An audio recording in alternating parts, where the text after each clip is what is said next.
सवारियों ने मुझसे पूछा किराया कितना, मैंने कहा 150 रुपए। ठीक है, चावे वाले का भी 150, मैंने बोल दिया 150। एक सवारी उससे मैंने 150 एक से ज्यादा लिया, कलमा भर के आपको बोला, वो कहते 120 रुपए, तो मैंने बकाया भी दिया है।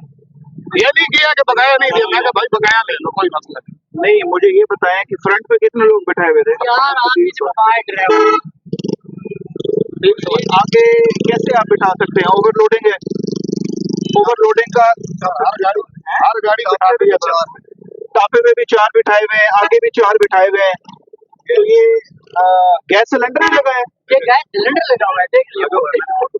अच्छा, तो गैस सिलेंडर तो किसी सूरत भी जो है वो बर्दाश्त नहीं है। इंसानी जानें बिठाई हुई हैं आप लोगों ने, सिलेंडर की तो माफी नहीं है बिल्कुल भी। इनको अरेस्ट करें जी, इनको परमिट करें, अरेस्ट करें। नंबर 1, इसका रूट परमिट चेक करवाएं। इसका रूट परमिट जो है,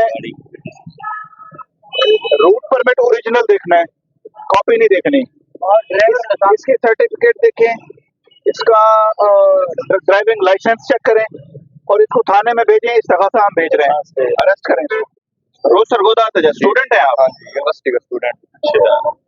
तो आपसे ये ज्यादा किराया लेते हैं? हाँ जी, 150 जो आम सवारी से किराया लेते हैं उतना ही किराया लेते हैं। फ्रंट पे भी नहीं बिठाते होंगे? फ्रंट पे भी नहीं बिठाते, अपनी मर्जी से बिठाते हैं, टॉप पे भी बिठाते हैं। फ्रंट पे ये वैसे मर्दों को कम बिठाते हैं जी, औरतों को बिठाते हैं। औरतों को बिठाते हैं। तो इनका इलाज करता हूँ मैं बेटा, ठीक है?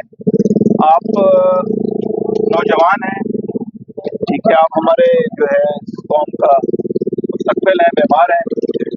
आपके कहने के ऊपर इंशाल्लाह और भी सोशल मीडिया के ऊपर काफी लोग आवाज उठा रहे हैं इनके खिलाफ।